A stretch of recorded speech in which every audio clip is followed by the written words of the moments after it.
Welcome to another episode of Life and Times with Tubb City. As the host, I'm always grateful for the incredible guests we've had on the show who've left a lasting impression on my life. So today I want to talk about the company that's been making a difference in countless lives all across America. Pin Waste. PIN stands for Power in Numbers. Pin Waste is revolutionizing the way HOAs manage their waste and recycling services. They've developed the PIN app, which empowers HOAs to negotiate group deals for services like pest control, bulk item removal, trash can cleaning, and most importantly, trash and recycling. Think of Pin Waste as the perfect blend of Groupon and Nextdoor, designed exclusively for HOAs. Their platform allows communities to leverage their size and secure the best deals with vendors. I'm all about bringing value to your life, and that's why we partnered with Pin Waste. Ready to lower your waste bill and make a positive impact? Then just visit www.pinwaste.com and mention that you heard about them from the Life and Times with Tubb City podcast. Their services are available nationwide, so everyone can join the Pin Waste movement. Save money, go green, and make a difference with Pin Waste today. Welcome back. Got a new season of Life and Times with Tubb City. Special guest in the building today. I'm really happy you came by. Got former NFL player, former FAU alum, former New Orleans Viking in the building, entrepreneur, Lestar Jean. How you doing, man? Doing good. My guy. So, every time, first question on Life and Times with Tubb City is, what is your first memory of the interaction that you had with me and of how we met, or the first memory that you have? Okay. Was it 2004 or 5? It had 2004 is when I came. Okay, yeah. So I had to be when you came there in 2004 to New Orleans. To New Orleans. Yeah, and they introduced you as our coach, and you just was being you, being Tubbs, and yeah, so telling everybody they mentally weak. Yeah, it was crazy. I mean, you were. Yeah, we were. We needed that, though. We needed that. But we didn't know that until we got older about, like, being mentally tough. Yeah. And the crazy thing was, like, that team was a special team. We didn't win as many games as we should have won. Yeah. But, I mean, if I think back, I mean, you was a junior. Tony was a junior. Mm-hmm. When I say Tony, for the people out there, Antonio Brown. Seniors, Dwight Flukelberry, North Carolina. Andre Coleman, North Carolina. Matt, I don't remember his last name. He went to Akron. And then what was the other defensive end? He went to Utah? Gary. There was two Garys. And, one Gary went to North Carolina, and there was another. He went to, I think, was Utah, or it was a red team. Gary went to Rutgers. It was Rutgers. Okay. Rutgers, and then what's his name? Was it Garrett? Garrett White. Garrett White, yeah. He went to North Carolina. It was one more that went to. It was three of them. It was Mike. It was a big dude, linebacker. Mike. Yeah, Big Mike. Yeah, and he went to. He went to Akron. He went to Akron. He went to Akron. It was another dude. It was a light skinned dude too. It was he's a linebacker. I know who you're talking about. Yeah. I can't remember where he went, but he went somewhere D1 too. And then you had Richard. Damn. Richard Gordon. Yeah. Big Rich, he went to Miami. He went to University of Miami. Yeah. And Guy was a running back. Guy was pretty good. Yeah. Who else was pretty good? We had a lot of good players. Yeah. Andre Taylor was, he was really, really good. Yeah, we had a lot of good players. But I don't know. I don't know what y'all was in there doing. I don't know what plays y'all was coming up with, what y'all was doing, but it was a lot of good players on that team. And most of them played defense.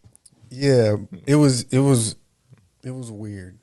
It was weird because that first summer when we was doing the 7-on-7 stuff, yeah, I was driving up, and we practiced that whole summer. And I don't know if you remember this, like it was like 2 weeks before the season started. Head coach was like, "Nah, we not doing that." We had the white coach from down south. He talking about Coach Gray. Coach Gray, yeah. He that's wanted to spread it out. Yeah, but I don't know if y'all know this. We practiced all that. Yeah, we did every day. And then when the season started, Don was like, "Nah, we not doing that. Dwight is gonna be the quarterback. Tell him look to the right. If the dude's not open, tell him run." That was the meeting in the offense. Like, we not doing none of that reading. We not doing none. Tell him look over there and then run. And then it was a battle with Dwight and Tony at QB, which none of them shouldn't have been playing quarterback. I mean, in hindsight, Tony should have been a QB. Nah, he should have been a receiver, a running back. I mean, he did play a little bit receiver because I got him. They didn't want to play him at quarterback, so I got him over to play some receiver. Yeah. So, but none of them could throw. Ain't none of them could. Because I play receiver, so ain't none of them could throw. None of them is not looking to be pass first, stand in the pocket. Yeah. And make everybody else look good. All they worried about is looking good for themselves. So both of them know they shouldn't have played quarterback. You should have put, I don't know, somebody else in there. Jamie. I don't know about that. But so you made it to the NFL. Yeah. But let's rewind. Mm-hmm. You're from Miami. Yeah. Born and raised? Born and raised from Miami. My family's from Haiti. Okay. My mom and my dad from Haiti. And so you were the first kid of your family to play sports, football? Are you the oldest? No, I'm not the oldest. Okay. I have 11 brothers and sisters. What? Yes, 11 of us. It's a lot of us. My daddy is he's wild. That's funny because you just asked me about your brother, your little brother, but then you asked me about your other brother a while back. Yeah. And I'm thinking every summer this dude asks me about another brother. I'm how many brothers you got? I got 5 brothers. I got 5 sisters. That's the one I asked you about this time. That's the last one. Okay. He the youngest. He the youngest one. So he going to be 18? Going to college, right? Where are you at in the mix? So I have 5 sisters, so they all older than me, and then I have 2 older brothers. So that makes me number 8? I don't know. Yeah, but 8. That's a lot. Yeah. So grew up in Miami. What schools did you go to in Miami? What area did you live in? Okay, we used to live in North Miami. No, we used to live in Little Haiti. You actually lived in Little Haiti? Yeah, we lived in Little Haiti. Then we moved to North Miami.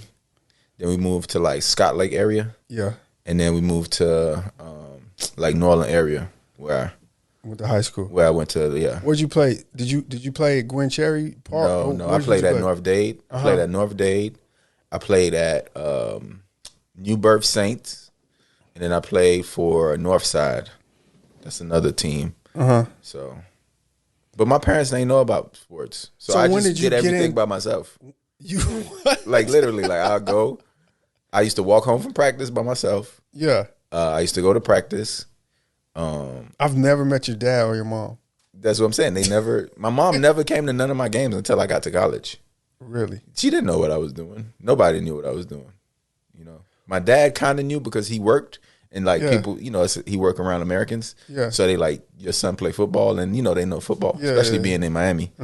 But he ain't really know you could go to school for this, all that type of stuff. So when did you know okay, all right, you're born in Miami, but you have Haitian parents from they migrated Haiti. here. They the first generation. Here. So when did you know okay, this is football, this is something new? Because it was new to you, right? Yeah, of course. When did you know, okay, I want to try that? What age? 9, 10. When you was 9, 10, are y'all playing in the park or y'all just? No, I was driving with my dad one day and there was some kids playing football. And I was like, I want to play football. And then he was like, all right. That's the conversation? That was the conversation. And then his friend was a coach for a team at North Dade. Yeah. And then he just put me, he was just like. Did he put you on the team? Yeah. What was your first position? My first position I played was D-line, I think. D-line and offensive line. D-end, I was tall, so they just put me out there. It was tragic. It was tragic. So, okay, so you play, that's 9 years old, 10 years old? 9, 10 years old, yeah. Okay, so when you get to middle school, are you playing for the park? How do I don't know how it is now. Well, where I grew up, we played for middle school, you play for your school. Yeah. So here, that's not how. Now, I don't know how it is now. Okay. But when I was in middle school and elementary school, you play for the park. Okay. So I played for North Dade and New Birth and Northside.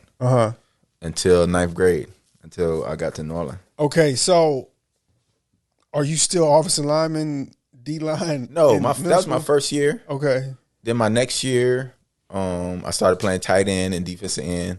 And then the next year, I started playing running back and all that other stuff. Yeah. So I just kept doing different positions. Okay. So you didn't get to Norland 9th grade. So I didn't get you until your junior year. Yeah. So your 9th and 10th grade, what is that football? It's still learning. Because that was I started playing receiver. I didn't know, an optimist, you don't throw the ball. Yeah. So I was just learning everything. Putting the uniform on the block. Yeah. Okay. So we had Coach Brooks. For ninth Coach Brooks. Grade, okay, yeah. So he just used to be out there cursing at us. I love Brooks. He used to be out there cursing at us, telling us, we need to get better and stuff like that. But it was just like, just trying to get better. I don't because some kids they just Did you know what you was doing? Or I didn't have a clue.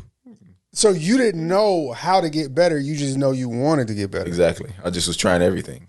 Lifting in there with Coach Jack, and we didn't get real coaches until you and Coach Upton came. Yeah. And Coach Hayes. Coach Hayes, but he coached defense. What's the coach Thurman name? Coach Thurman. He's a real coach. Y'all played he college, played in West Virginia. And y'all know how to train, and y'all know the positions, and y'all watch film and all that type of stuff. So that's when I started to. We used to make us watch those films of like Andre Johnson and Santana Moss and Reggie Wayne and Devin Hester. So that was a eye opening to you, or what was that? Yeah, that was like okay, this is what I'm trying to do at that level of how good they were. Because why was it because I didn't know. Like it wasn't like for my let's say like my family, right? Like my brothers, they have somebody like they could look at, and like I could tell them stuff about how to get better. Talking about your younger brothers, and the things they could do to get better. I didn't have nobody. I was just out there just trying to figure it out.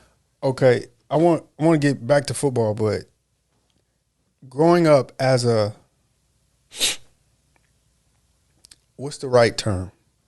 Haitian American, what? I'd say Haitian. I'm Haitian. Okay, so growing up as a Haitian in Miami, what were some of the things that you had to deal with? Yeah. Not being, let's say, American. Even though that you're in America. Yeah. Like, if you look at your son, what's some of the things you dealt with that he don't have to deal with because you were second generation or how? When I was younger, it ain't how it is now in Miami. You know what I mean? Like Haitians get a lot more respect than they did when I was younger. But I never had that issue, like getting picked on and like they used to chase Haitians, jump them. I never had that issue because they always told me I don't look like a Haitian. But I was, and some people wouldn't even be like they're Haitian. Some people I didn't know they was Haitian till I got older. You think they was hiding it? Or they used to hide it. They used to hide it because they didn't want to get picked on or whatever. But I never really had to deal with that growing up. But it was there. Yeah, it was always, they always made fun of Haitians, talking about Haitians eat cat, the way the Haitian address. Yeah. You know what I mean? But I just feel like all those people had something wrong with them. What you mean? Like, if you got to down talk somebody to make yourself feel better, that means something wrong with you. Yeah. Because if you look at it from the other angle, like, Haitians are, like, very persevering people because they figure it out. Yeah. When they come over here, they don't have much and they just figure it out. Some people do have some people don't. But, yeah, it's funny how I grew up in Louisiana and then I moved around. It's more racist prejudice towards black people. Yeah. But then here you have, let's label them black Americans, but then they'll be prejudiced and racist towards Haitians. Yeah. So it's like It's weird. It's a weird dynamic of like it's always something that shouldn't be there, but it's an obstacle for everybody, whatever category that you consider yourself in. Do you think you had any advantages by being Haitian or learning new different languages? Or Yeah, for sure. I definitely had advantages of being Haitian because you got your own culture.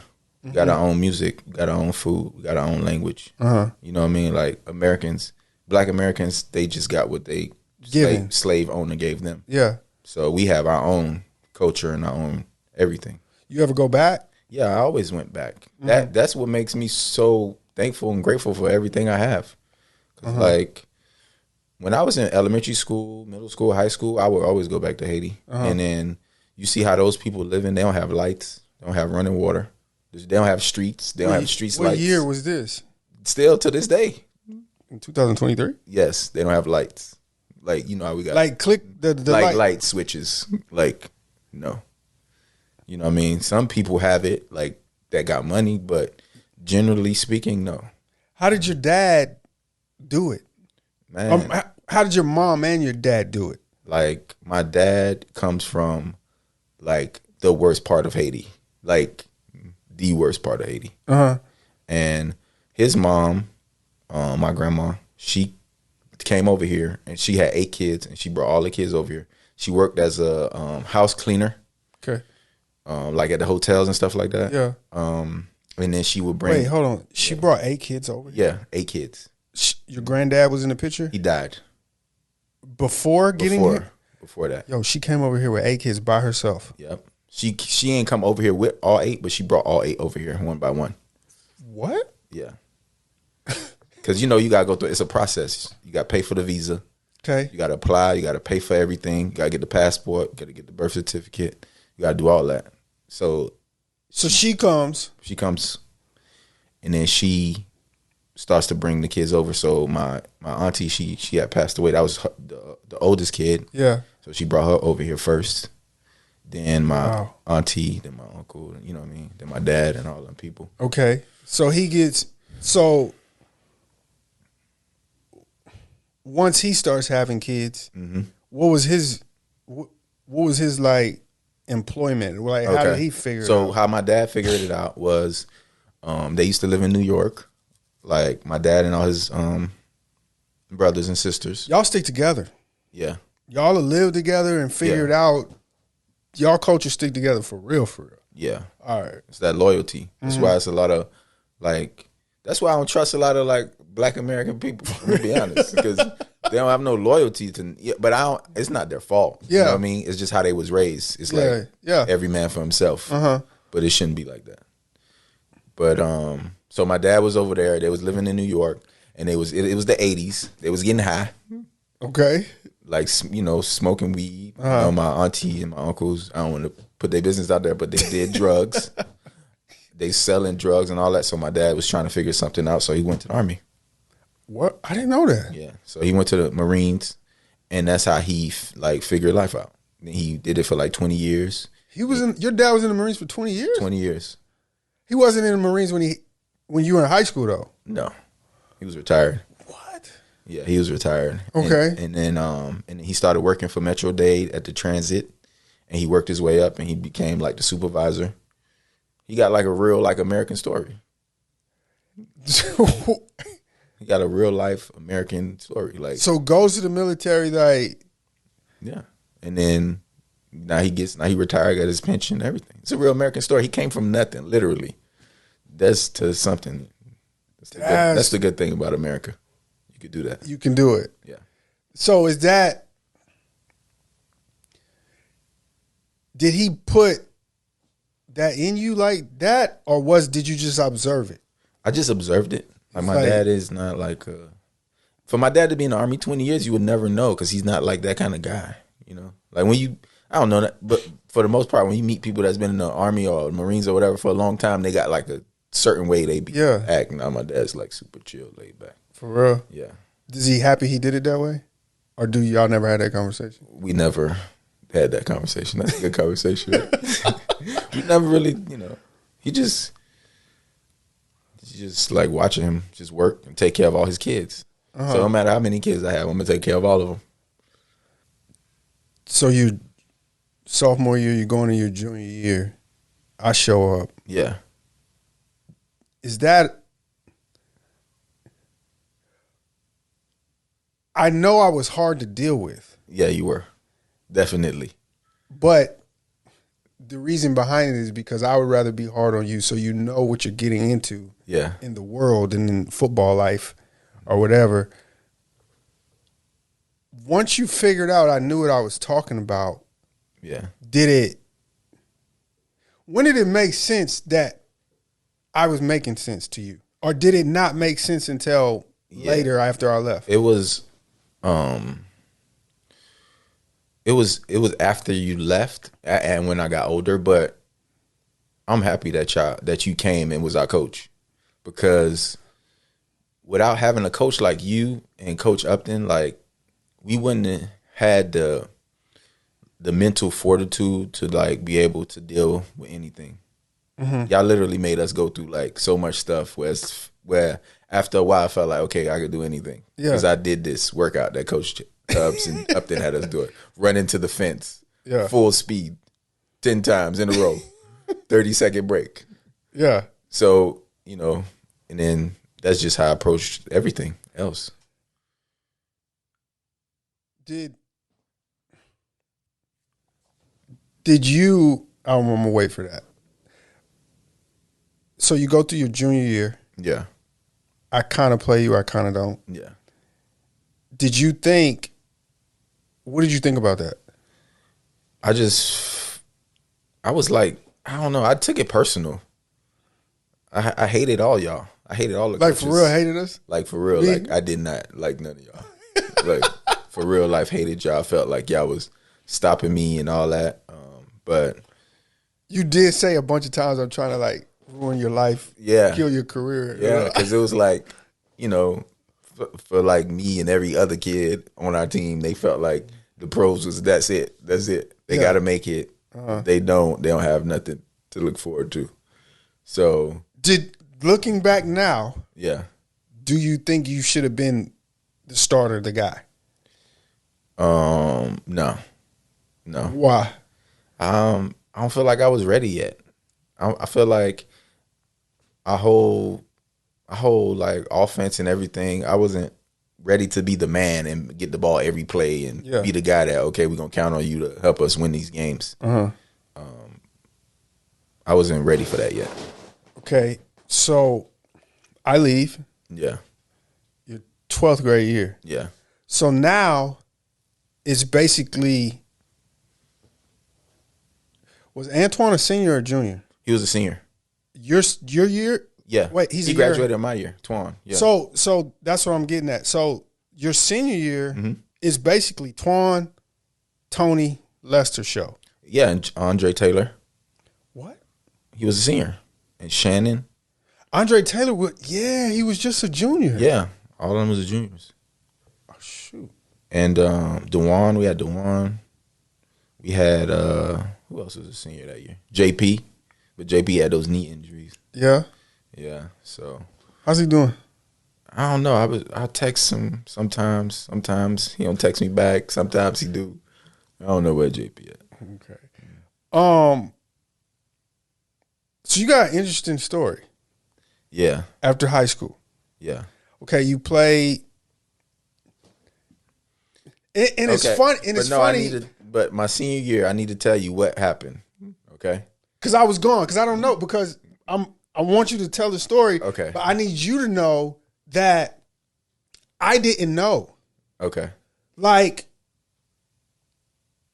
and maybe one day Tony will come on, but I didn't know, and I don't want to give away what happened because 99% of the people in America don't know that path that he took. Yeah.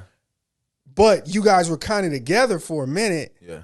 But I didn't know that until, remember y'all came by my apartment? Yeah. With the DVD? Yeah. Okay, I want you to go through high school to that point. So we get there the summertime, so I'm excited. I'm a senior. Going into your senior year? Yeah, going into my senior year, summertime. I'm excited. I'm a senior. So, you start getting letters and stuff like that, right? But now that I look back on it, it's just a questionnaire that you fill out. And they send it to everybody. Yes. Before you go. Yeah. Did you think at that time you were good enough for Division I and good enough for the NFL? My senior year? Yeah. Yes. In your head, you did. In my brain, yes. I felt like I should be going to Miami. The University of Miami? Yes, that was my dream school. I know you wanted it, but did you think you deserved it? At that time?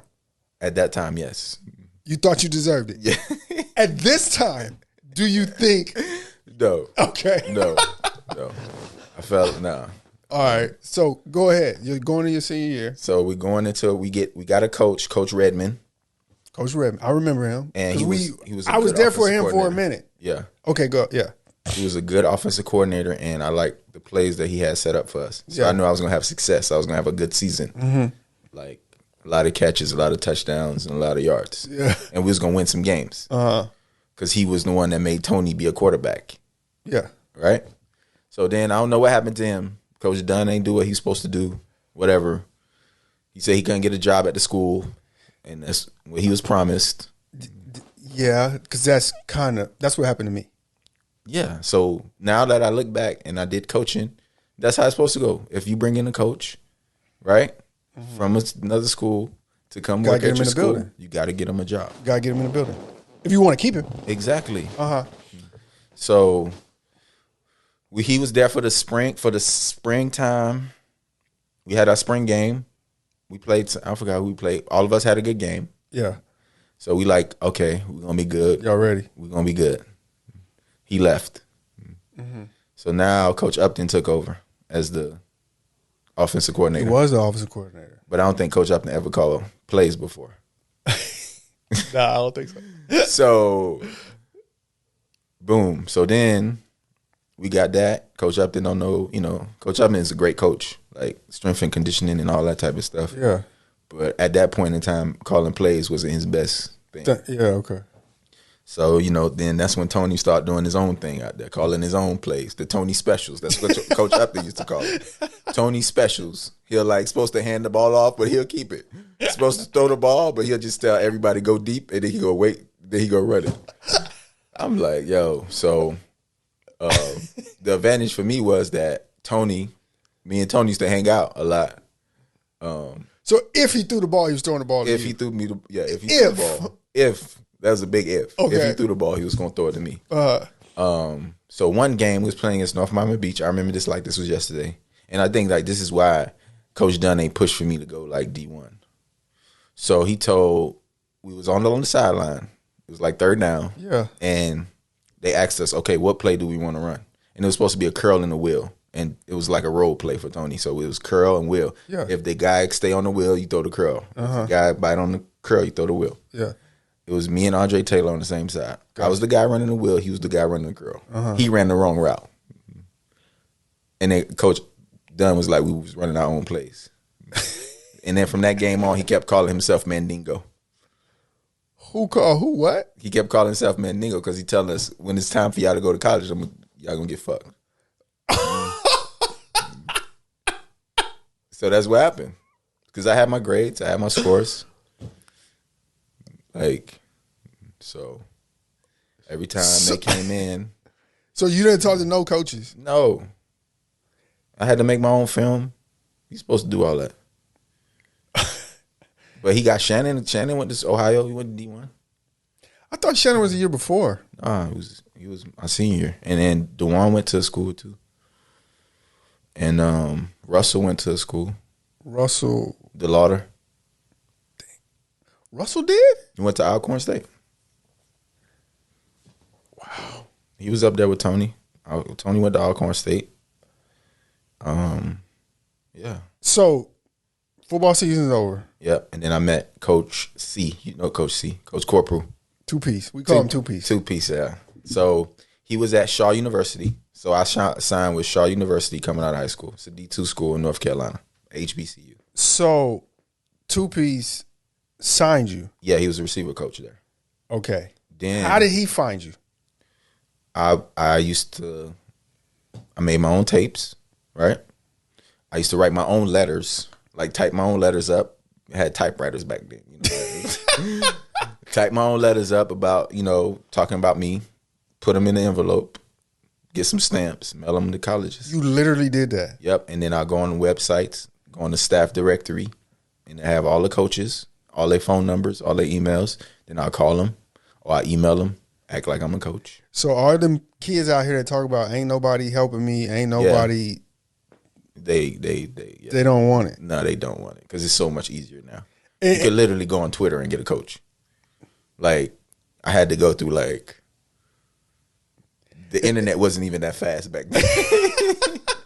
It was dial-up. But this the thing, like, this is what people may not understand. Like, you're Haitian. Yeah. You're just now figuring this out. Yeah. But you only been playing ball a little while. But you got the mental fortitude to be like, let me get some emails. Let me get some stamps. Yeah. What kid is going to go get stamps and mail it out? That's what I'm saying? Your daddy not helping you. Nobody's helping me, coach. It's nobody, like, helping me. I'm pretty sure I had misspelled words on those emails. It wasn't no autocorrect, coach. I'm 100% sure it was misspelled words on there. Okay, so you sending out emails. You sending out mail. You calling too. Calling them. What are you saying when you call somebody? I'm telling them who I am and what school I go to, what position I play. All that. So, 2-piece bites. 2-piece, yep. And you sign on signing day? No, it was after. Okay. It was after. It was like during the summertime. In the summertime? Yeah. So all this time you don't know if you're even going to college? Yep. Yeah, but I'm determined. I'm going to do it. Wow. Yeah. So what happens? What happens after that? So I go to. You go to Shaw? No, I didn't go to Shaw because he stopped working there. Okay. He started working at a school called North Carolina Prep, right? Yes. It was blue. With Coach Newman, which is not. It wasn't even a real school.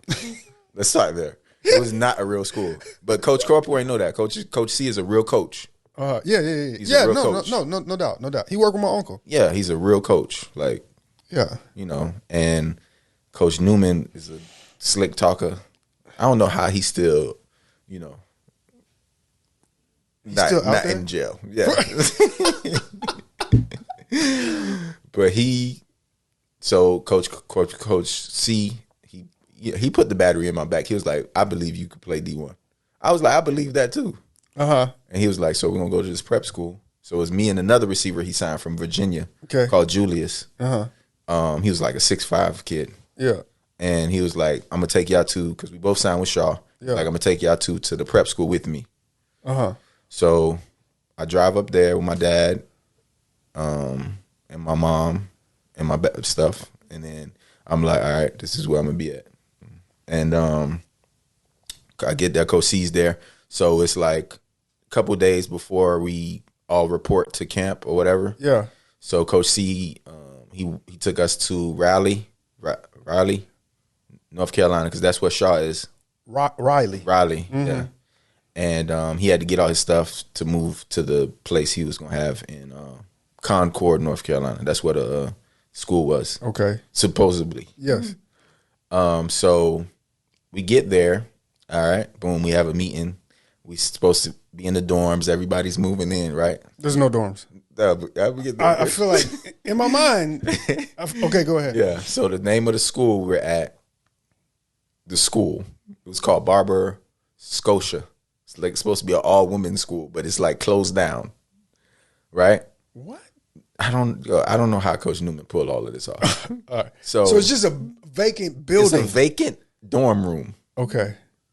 And the name of the school that used to have the dorms is called Barber Scotia. That's closed down. It's closed down. It's not like the women are over there still going to school. No, it's nobody there. Just us. Okay. And so we get into the dorms. Everybody moving into the dorms is like, So y'all really moving in? Like, yeah. This is electric and everything's working? Yeah, everything's working. Okay. Boom.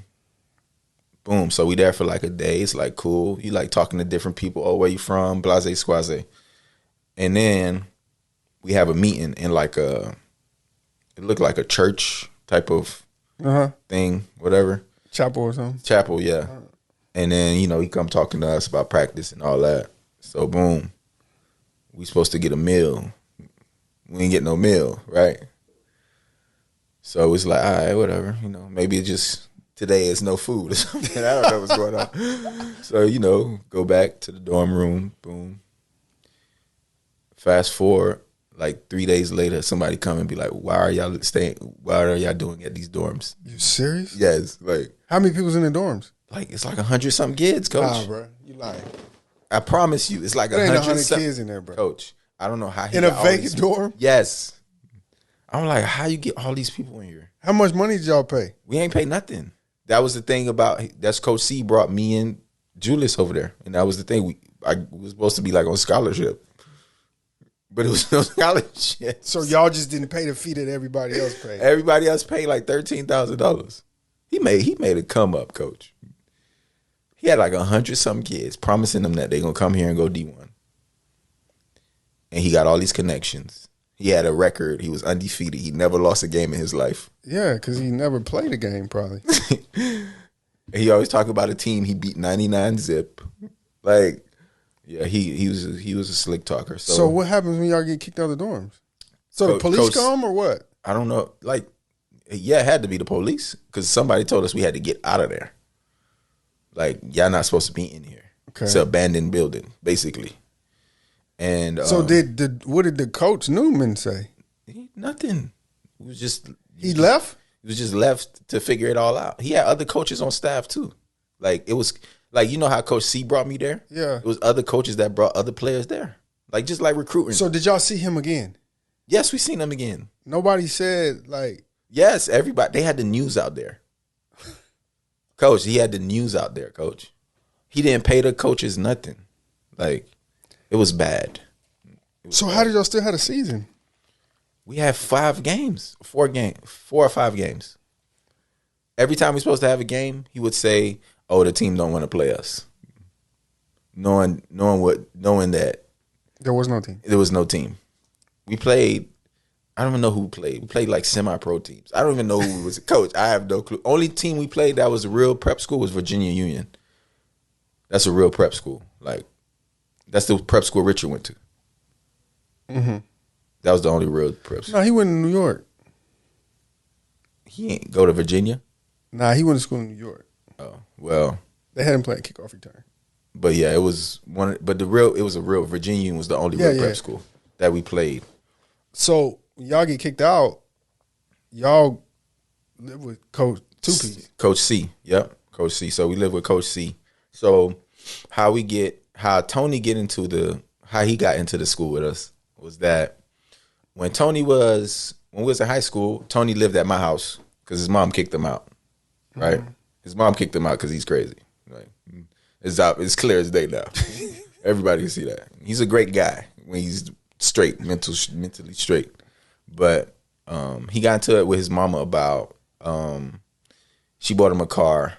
The car stopped working. And he sold the car, and then she asked him because she asked him to give her some money back for the car that she paid for that he sold. And he ain't like that, so he just moved out his mama's house. Like that's what happened, Coach. It was right there. I was at my car. His mom came outside. We was at his house, and was about to leave. And then his mom came. I was like, Tony, can you give me some of the money you sold the car? And he was like, no. And I was just like, bro, I don't know how to. You know, I never disrespected my parents, so I don't know. So you didn't understand. I didn't understand what was going on. Because I never talked to my mom crazy or my dad. So I didn't know what was going on. So this is pre-going to the This school? like junior year. So wait, he lived you that long? Yeah. He lived with me junior year, senior year. Remember we had a senior year, we had a hurricane. Mm-hmm. He stayed with us. Even when he went to FIU, before he went to FIU and I went to FAU, he stayed at my house.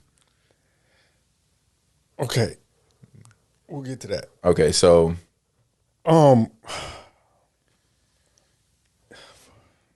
but I tell you, okay, I'm gonna tell you how. So when did it all okay, this is a scam. By November. By November? Yeah. So y'all wasn't going to no classes or Coach, nothing? no. We was not going to nothing. We was at the house with Coach C hanging out. And then we'll go practice for a little bit. Go work out. We'll go work out at the gym.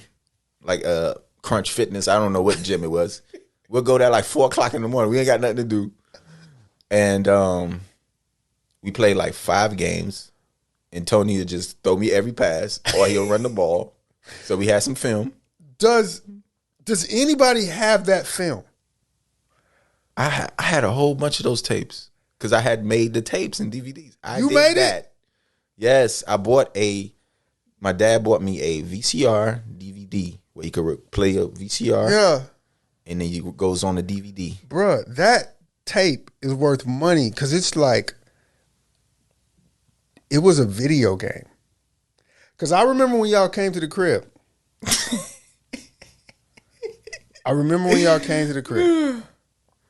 And you played the DVD. Yeah. I said, bro, this ain't real. Like, nah, coach, this is. I'm like, bro, this is not real. Like, who are y'all playing? Like, this ain't real. What y'all doing to these people's children? Like, it was not fair. It was bad. It was not fair. It was fun. It was like crazy, but it was like y'all were creative players. I don't know who was playing against. Whoever y'all was playing against, y'all destroyed them. Yeah, we beat it. We won a game like 98-0. Bruh. All right, when did you said November. What happens? When does everybody disperse? Coach C, like, it's time for y'all to go home. Coach C, thank God for Coach C because he the one who told us to just stay and he held us down. He did. He held us down. He gave us food. He passed away. No. You didn't know that? Don't tell me that. I'm being serious. For real? Like about 2 years ago. A couple years ago. For real? Yeah. Remember he worked for my uncle. Coach C passed away? Yeah. Wow. I did not know that. Yeah. He had a Dang. He had a heart problem. Now I thought you knew that, bro. No, I didn't know that. I definitely would have went to Coach C funeral. I did not know he passed away. He had a heart problem, and they told him that he needed to get heart surgery. And my uncle kept telling him to go do it, and he was like, nah. And then one day he just didn't wake up. I'm not joking or anything right now. I thought you knew because I told Tony. So I thought I told you also. Wow. Dang, that just messed me up. My bad. Dang, that just messed me up for real. That's crazy. Coach C held the heat. Man, that without Coach C in that moment, man. You don't know where you've been? No. That's crazy. Dang. My fault. I mean, I thought you. I did not know that. Yeah. And then even like up to a couple years ago, Coach C would do the OD offense defense camps. Yeah. He called me to come and do it. Yeah. He used to always call me and come to do it whenever it was in Orlando or Tampa. Yeah, he had a heart problem, man. That's crazy. Yeah. He worked for my uncle at Tulane. Dang. So he says it's time for y'all to go. Yeah. Because he's not getting paid. He ain't get paid all those times. He had us, man. He held us down. And then Tony can't. He bought Tony bus ticket from Alcorn State because Tony wasn't clear by the clearinghouse. I don't know what, Tony's crazy. He had no grades and he had no test scores, but he thought he was gonna get into college. I'm like, bro. But I called him, you know what I mean, and he called me. I was like, I'm gonna tell my coach, Coach C, and he could get you a bus ticket, and then I'll pick you up from the bus station. Mm-hmm. And then he came, and then he started living with us with Coach C. And then he was just the quarterback. Mm-hmm. Okay, so y'all leave. So we leave in November. We back at my house. He stay with us, or sometimes he'll go get a hotel, like one of those off of Okeechobee. Because my mom was not gonna let him bring his girl in the house. Uh-huh. So we go back. So like I said, I made all those tapes and DVDs. And I got back on my grind. Time out.